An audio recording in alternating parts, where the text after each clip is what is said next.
Namaskar, brothers and sisters. I hope everybody's enjoying the program.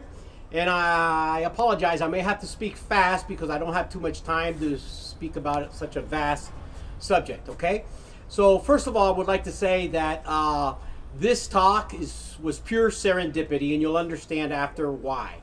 I was at a Conscious Earth Alliance planning meeting, which I'm never absent. I think I've been present to all of them. Yet, I am not always present, okay? And I must repeat this for the sake of the following talk. I am not always present. And I say that because I have dyslexia, okay? I wander in meetings, and I'm better focused in nature. I do field lectures and so on and so forth, and I focus a lot more. And that's important to repeat also. I focus better in nature. It has to do with super learning, okay, and memory acquisition. Okay, so I'm at this meeting, and I am like 70% deaf in one ear and half blind.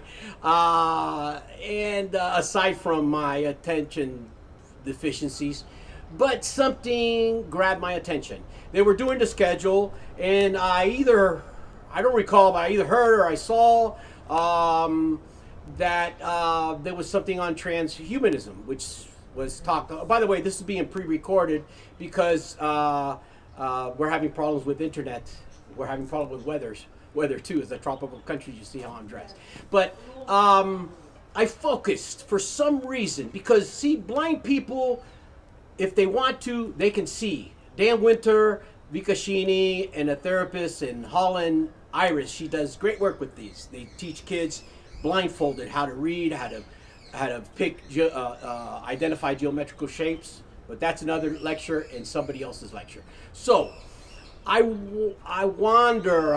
My thoughts are scattered. Okay, but I was on my little phone, and I saw or heard something about transhumanism or AI, which I have a little bit of a problem with, especially when it comes to learning, especially children learning. So I focus because when you want to focus, you can have any disability in the world, and you can figure things out. Okay, so I was inspired. Okay, and I went back 35 years. I mean, I was way back in University of California in the psychology and neuroscience department in Dr. Lozanoff curriculum. It had all sorts of different disciplines: hypnosis, mind control, neurolinguistics, etc. And I went back there, and I was there. I was feeling the sun, sunny San Diego. I imagined the clothes I used to wear back then. I smelled the smells. I was there. Okay, so some type of memory, and I think it was heart memory, because our heart. It's not only our brains that memorize, it's not only our neurons. Every cell in our body has memory. So something that I loved about that period made me and inspired me, and I interrupted in the talk. I usually don't like to interrupt. I try. The CA is the brothers and sisters there are very like regimental, very strict. I try to tell some jokes, and sometimes they don't like my jokes. So I very politely interrupt. I said, I think I can shed some light. I did a course 35 years ago, and they asked me about it. Then they changed my talk, and that's why I'm here today. That's why I say it's serendipity. But anyways, of course, the heart thinks, and this is part of the methodology, because who doesn't remember their first kiss? Everybody remembers their first kiss, or if you're a father or mother, your first child. Everybody remembers those wonderful things. You don't need a double-blind study to prove that. Okay, everybody knows that. And this was a very loving. I received a lot of love in this university in that period, and but sad and hate and fear. They help acquire memory also. Who doesn't remember 9/11, and who doesn't remember where they were at in 9/11, or who doesn't remember where they were at when JFK was assassinated? A terrible thing. Terror, fear. that makes us, that inputs memory into our mind. So so the Dr. Lozanoff super learning suggest Suggestopedia, Suggestology. It's changed names, and I'll explain later. But it's a few people knew about it at this meeting, and a few people know about this in the world. It was assassinated, basically. But until a few years ago, at least, it was UNESCO's #1 rated language learning methodology. So why doesn't the world know about this? Okay, it has to do with the history. And don't be scared about I don't like history lessons before a discipline, or when I was in military academy about the generals, or in Catholic school when they start talking about the history of a biblical figure. But this is very fascinating history, and it's important for you guys to understand the methodology. As the story goes, because it was not only Dr. Georgy Lozanoff, it was the father of, like the title says, the father of super learning and natural learning. There's always a mother behind things. No one talks about the mother, but there was a great, my professor was Dr. Stephanie Merritt, a direct disciple of Dr. Lozanoff, Georgy Lozanoff. Okay? And I need to mention something because those are pretty complicated names, okay? But they're actually the only names that I remember from all of my academic years since I was a little kid, because it was so fascinating. I was learning a lot. I was having fun. It was a great period. I remember Mr. Johnson in elementary school because Mr. Johnson, one day, he came up to the window. There was a lot of chattering in the room, like any room. And he put some soft music on. He slowly walked to the window, and he took a deep breath, looked at the sun, and he said, "Kids, see what I just finished doing? If each and every one of you guys, all of you, you wake up at the same time, you should walk to the window, look at the sun, breathe in that air, and together, if you all say the same thing, we're going to have a great day in school. Everybody's going to have a great day." Now, that's why I remember Mr. Johnson's name, and I bet you everybody may not remember his first name like I don't, or what he even taught us for 2 years, but everybody remembers what Mr. Johnson did at that window. It was love, and and that's why I remember these only 3 days throughout my academic, as far as teachers or professors. But anyhow, as the story goes, as Dr. Stephanie Merritt, the Sophia Institute, which is the institute where all these great minds, these super memory minds, specifically language learning minds, were coming out of Sofia, Bulgaria. And it was Dr. Lozanoff was the director of, the founder of that school. It caught the attention of the state, okay, because it was behind the Iron Curtain. Bulgaria was aligned with the Soviet Union. And then one day, the questions started, okay? The Bulgarian committee, I remember her saying the Bulgarian Committee of State Security, and maybe it was an agency, or maybe the KGB, or some other 3-letter agency of the Soviet state. Well, they started to question him, and more like interrogation. And he just wasn't answering the questions. And so interrogation works like this. They ask you probably the same question many, many times over, but in a different fashion. So since they weren't getting anywhere with this genius of a professor that was probably a revolutionary or a counter-revolutionary, that's why I stuck to the history, and I enjoyed it, and it really caught my attention. But they finally asked him the question, the following manner. Well, listen, just believe we're kids, children. We're your students, children. Now, how would you teach us? Okay? So it's like a trick question. And then he sarcastically said, "Oh, okay, cool. Yeah, I'll give you my lessons. I'll show you how I do it. Okay, you're Pita, you're Vata, you're Kapha. You with a red face that speaks fast, that's getting been irritated every time you come and ask me questions.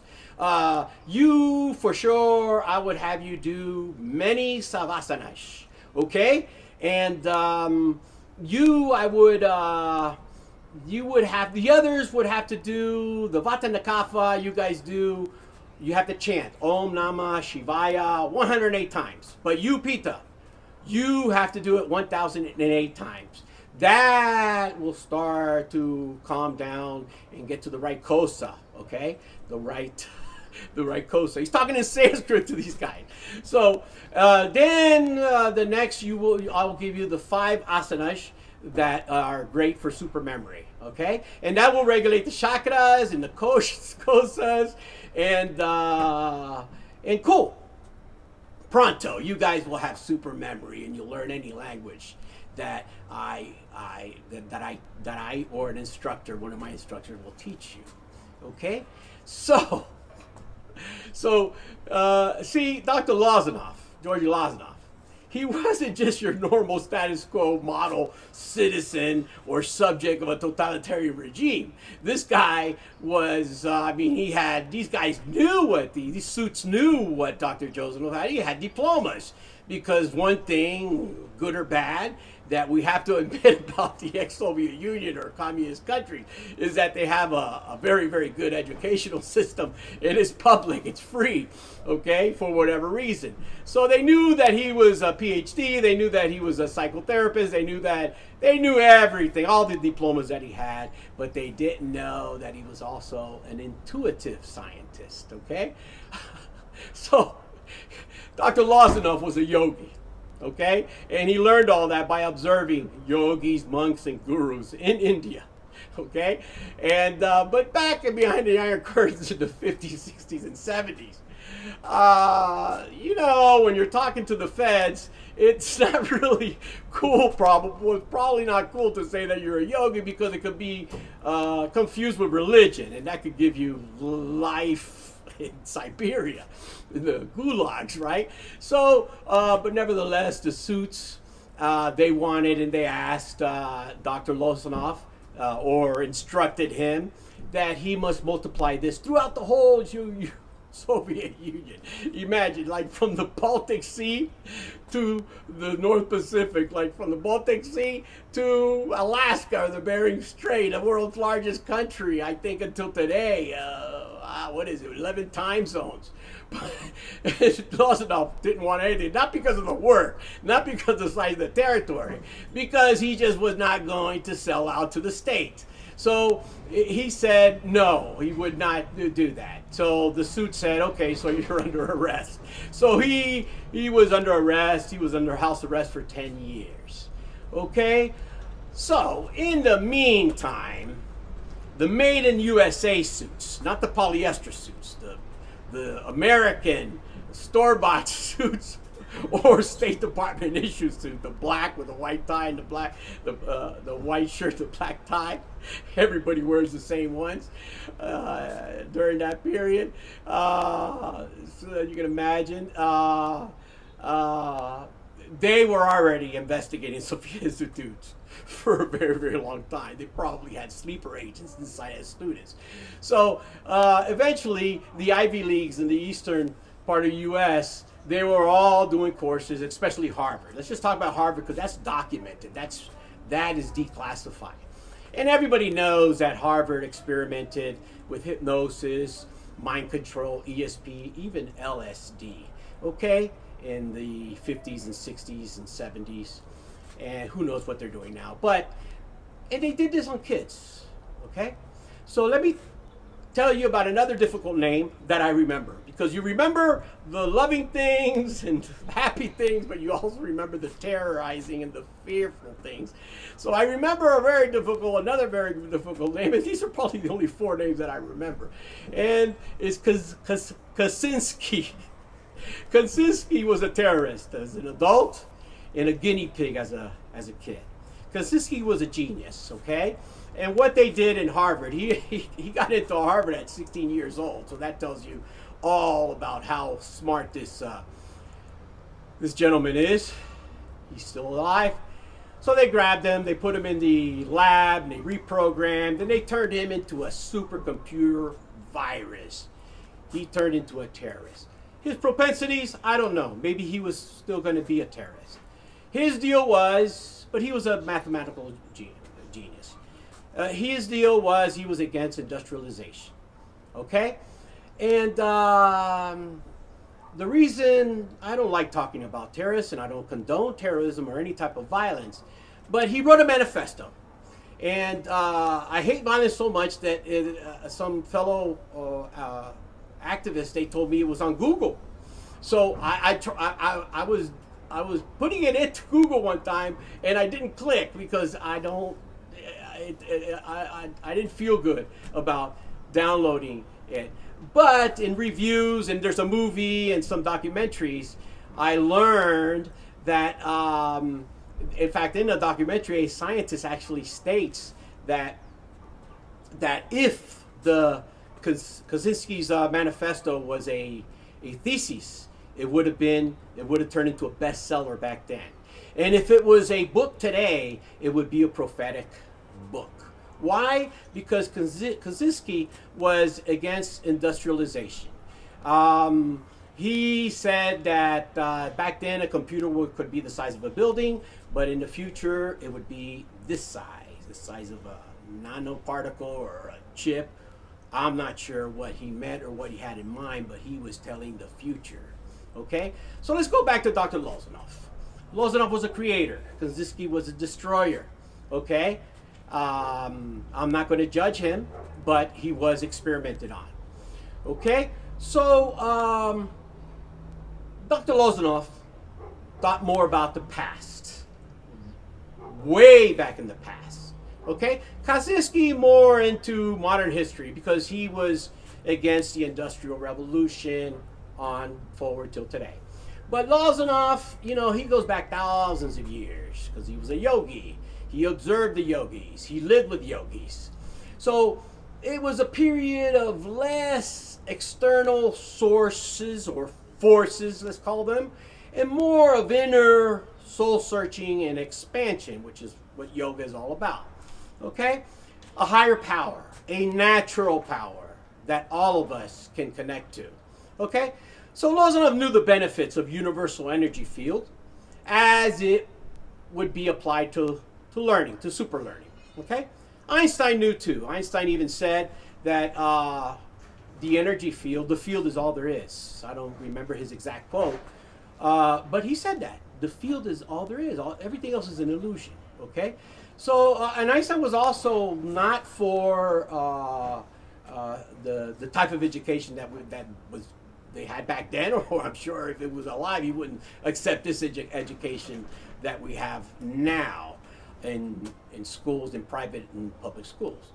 Okay, so he studied since way back the ancient yogis. And few know this, okay? But the ancient yogis, they may have been happy when they invented the wheel or when they invented fire. Every yogi, we all love a fire, right? They were cool with a fire when they invented a fire, okay? But yogis have intuition. Yogis look into the future. Not like Kaczynski, but in their intuitive way. So they were cool with the fire. In fact, Shiva, Nataraj, Shiva danced on fire. Okay? But when they invented writing, they weren't too happy with writing. Okay? Because everybody knows, like Socrates, for example, Socrates was probably cool with it because it was less work for him. He had to memorize all this philosophy, and but he had Plato to take over after him. But the yogis, the ancient yogis, they knew, and they said timing. It's not the right time. It's not the right epoch. It's bad for the future. They had intuition. The ancient yogis had super memory powers. Okay? Why did they have super memory power? Because they had to memorize all of the scriptures by heart. So they said that writing was not a good invention. Okay? They would say that it was laziness, that it was a disability, that it was a prop, that it was a crutch, because it would regress or inhibit the development of mental development. Okay, it would retard it, and I think they were right. Okay, so everything in history has its time. I don't know if it's destiny, but they may have been right. And even more recent times, like Shiva, the dreadlocks, you know, the yogis we call crazy in modern day times, the sadhus and the savis. When the Brits went in there, when the colonialism period, and the Brits started building these cities and buildings with people living on top of each other, they said, this can't be good. And when the Brits started building dams, they said, whoa, these guys are messing with the natural energy flow of water. That's not good. And when they tried to assassinate them, or assassinated many of them, and tried to kill their culture, they headed for the hills, for the mountains, the forest, and they said, this is not good. This is the beginning of the end. Okay, just like Kaczynski said. Okay, so in closing, I would like to share just a little bit of my intuition about all the lectures on neo-humanism and about natural learning. I believe mankind is at a crossroads, guys. Okay? When a terrorist writes or says truth, the same as gurus, sages, monks, shamans, and scholars, when good inventions and philosophies are suppressed and the evil ones are reveled, when good and godly is assassinated, we have to ponder. We have to stop and we have to think critically. Okay? Lozanov methodology is known by few, and I don't know of a school that's already teaching what I learned at 27 years old. The struggling kids with dyslexia and attention deficit. Why don't they teach them the Lozanov method since they're little kids? Why didn't I was called mentally retarded. I was a dirty word today. It was a dirty word back then. And I wondered all my life what was wrong with me. But after I took and I learned, and I did it for teaching, to become a better teacher, then my mind opened and I created, and I was able to memorize things and maybe not stutter as much as I'm sorry if I stuttered today. But it was assassinated. And it was assassinated because things get assassinated because they don't serve the status quo. Okay? And by the way, before I leave, I have to say something. The methodology used on Kaczynski, suggestology. So, brothers and sisters, it's time to wake up. Love you guys.